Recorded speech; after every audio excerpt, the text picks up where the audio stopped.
చూస్తే రాజుగారి నిద్రలో ఉన్నాడు, సైన్యాధిపతి నిద్రలో ఉన్నారు, సైనికులందరూ గాఢమైన నిద్రలో ఉన్నారు. రాజుగారు ఎక్కడ పడుకున్నారు కానీ ఆయన దగ్గరికి వెళ్తాను, నేను నాతో ఎవరన్నా వస్తారా అని అడిగి వెళ్తాను వెళ్తాను. చాలా మంది మేమరాం అంటే అభిషేక్ అన్నవాడు నేను వస్తానయ్యా నీతో అన్నాడు. ఇప్పుడు దావీదు అభిషేక్ రాజుగారి దగ్గరికి వెళ్ళారు. సైనికులు దాటుకుంటా రాజుగారి దగ్గరికి వెళ్ళి రాజుగారి నీటి గుడ్డు తీసుకున్నారు, నీళ్ళ గుడ్డు తీసుకున్నారు. అభిషేక్ ఎదుగో ఈటే, రాజుగారి ఈటే, రాజుగారి ఈటతో రాజుగారిని పొడిసి నేలకి గుచ్చేతను ఒక మాట చెప్పయ్యా. ఆయన యెహోవా చేత అభిషేకించిన వారిని మనము చంపకూడదు. యెహోవా చేత అభిషేకం పొందిన వారిని మనం ప్రేమించాలి తప్ప మనం ద్వేషించకూడదు, మనం చంపకూడదు. దేవుడు చూసుకుంటాడు సమస్త. అతని మీద చెయ్యి వేయొద్దు. స్తోత్రం చెప్పండి. ఇది రెండో పర్యాయం అండి. ఒకసారి గుహలో దొరికాడు. గుహలో దొరికితే దావీదు ఈ అభిషేకం ఉన్నాడు. అయ్యా ఏ చేస్తానంటే ఎవరే వద్దరా ఆగరా అన్నాడు.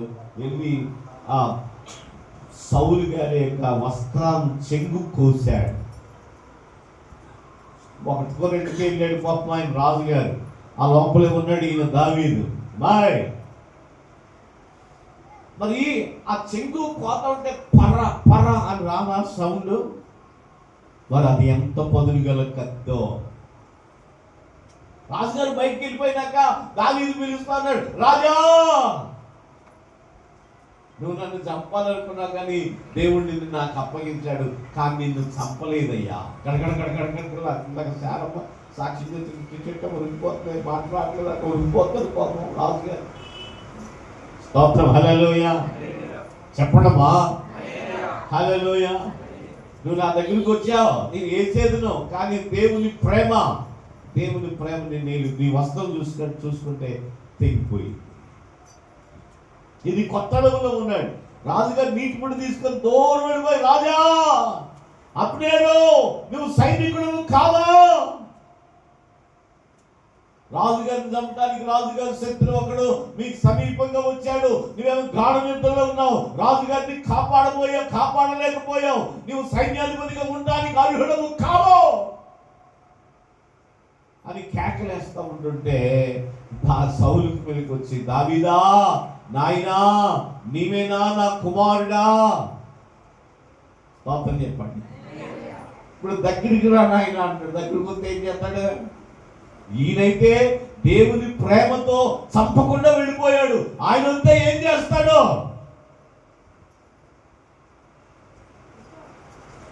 దేవుని పిల్లలారా, అక్కడ ఉన్న వాక్యం ఏంటంటే పరిశుద్ధులందరి మీద ప్రేమ. స్తోత్రం చెప్పండి. దేవుని పిల్లలారా, సంఘాన్ని ప్రేమించాలి, సంఘములో ఉన్న పరిశుద్ధులను ప్రేమించాలి, సంఘము కొరకు ప్రార్థించాలి, సంఘ క్షేమము కొరకు తలంపు కలిగి ఉండాలి. మన ప్రార్థన అంశాలలో మన కోటాల అంశం ఏంటో తెలుసా? దేశ క్షేమము, రాష్ట్ర క్షేమము, మన గ్రామాల క్షేమము, సంఘ క్షేమము, ఆత్మల రక్షణ అనే అంశం ఇచ్చి ప్రార్థిస్తున్నాం కదా. మీటింగ్స్ కొరకు వీడియో వచ్చింది, అందరికి పెట్టాను, చాలా మందికి, మిగతా వాళ్ళకి పెడతాను. దాంట్లో చాలా స్పష్టంగా ఉంటుంది అనమాట. ఎందుకు దేశాన్ని ప్రేమించాలి, ఎందుకు రాష్ట్రాన్ని ప్రేమించాలి, ఎందుకు దేశ ప్రజలు క్రైస్తవులకు వ్యతిరేకంగా ప్రవర్తిస్తున్నారే ఎందుకు ప్రేమించాలంటే దేవుని ప్రేమ హృదయములో నింపబడి ఉంది. స్తోత్రం. రెండు చేతుల పైకి స్తోత్రం చెప్పండి. చెప్పండి హల్లెలూయా. పౌలు అంటాడు, దేవుని ప్రేమ మమ్మను బలవంతం చేస్తా ఉంది. ఎందుకు ఈ ప్రయాస? పగలు రాత్రి నిద్ర లేకుండా ఉంటాం. రాత్రి 11 అయిపోయినా, నిద్ర జారిపోయినా లేచి వచ్చేయటం కారణం ఏమిటి? దేవుని ప్రేమ. దేవుని ప్రేమ. స్తోత్రం హల్లెలూయా.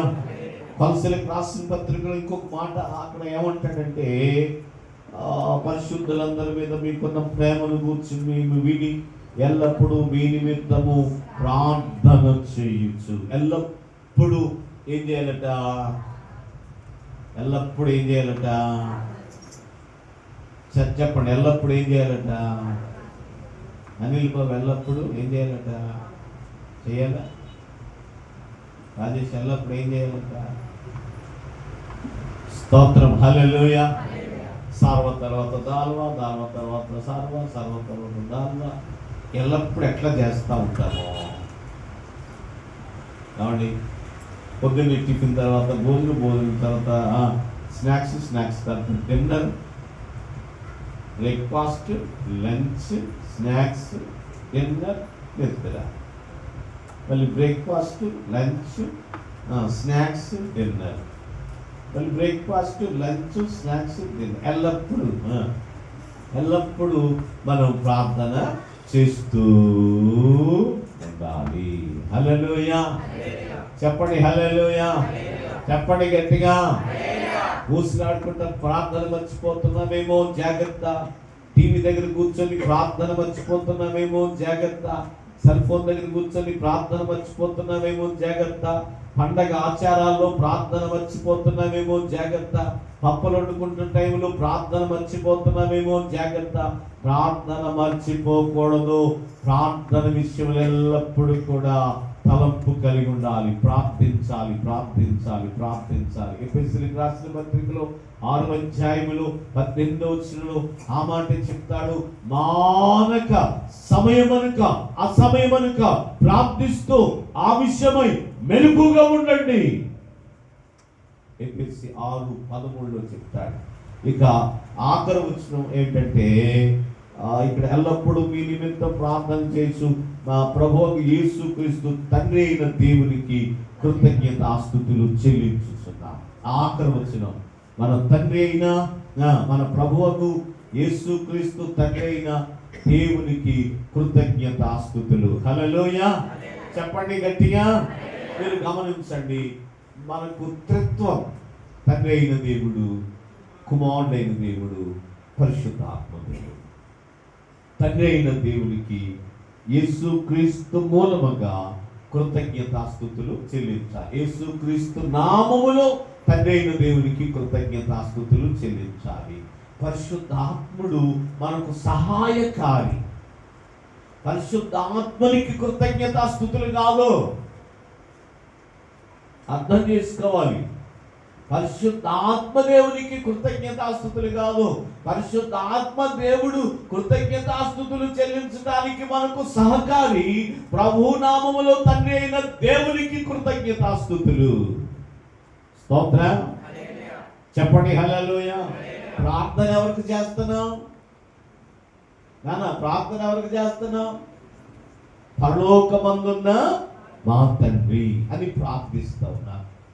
ముగింపు ఎట్లా వెళుతుంది? యేసుక్రీస్తు నామమున. ప్రార్థన చేయడానికి సహకారి ఎవరు? ప్రార్థన చేయడానికి సహకారి పరిశుద్ధాత్మ దేవుడు కదా. పరిశుద్ధాత్మ దేవుని సహకారం లేకుండా ప్రార్థించలేదు. పరిశుద్ధాత్మ దేవుని సహకారం లేకుండా ఆరాధించలేదు. పరిశుద్ధాత్మ దేవుని సహకారం లేకుండా దేవునికి కృతజ్ఞతాస్తుతులు చెల్లించలేదు. స్తోత్రం. అందుకని తండ్రి అయిన దేవుడు ఏమన్నాడంటే పరిశుద్ధాత్మతో మీరు నింపబడండి అన్నాడు. పరిశుద్ధాత్మతో మనము నింపబడాలి. పరిశుద్ధాత్మతో నింపబడిన అపవాది శక్తులపై జయం వస్తుంది. హల్లెలూయా.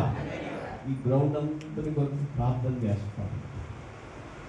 మేము వచ్చిన కొత్తలో ఇక్కడ పాములు తిరుగుతూ ఉంటాయి. 2-3 సార్లు నేను తాసుపాములను చంపాను ఇక్కడ. ఇప్పుడు అవి ఏవి ఇక్కడ కనబడటానికి తావు లేదు. ఒకసారి కట్ల పురుగు నా కాలు కింద నుంచి అక్కడ కూర్చున్న విన్ను కాలు కాటేయడానికి వెళ్ళిపోతాను, లేవరా అన్నట్టు లేచాడు. ఆ సునీత వచ్చి కొట్టి చనిపేసింది. దేవుని స్తోత్రం. అది మన మీద అధికారం చేయడానికి లేదు.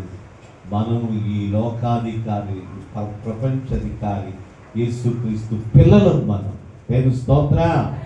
చెప్పండి హల్లెలూయా. వాక్యం ముగిస్తున్నాను. ఒకటి, మనకు పరలోకమందు నిరీక్షణ ఉంది, పరలోకాన్ని గురించిన నిరీక్షణ ఉంది. రెండు, యేసుక్రీస్తులో విశ్వాసం ఉంది. మూడు, పరిశుద్ధులందరి యందు ప్రేమ ఉంది. నాలుగు, మానక ప్రార్థన చేస్తూ ఉండాలి. ఐదు, ఎల్లప్పుడూ దేవునికి కృతజ్ఞతాస్తుతులు చెల్లిస్తూ ఉండాలి. దేవునికి మహిమ కలుగును గాక. దేవుడి వాక్యము దీవించును గాక. ఆమేన్. మోకరించగలిగినడు మోకరించండి.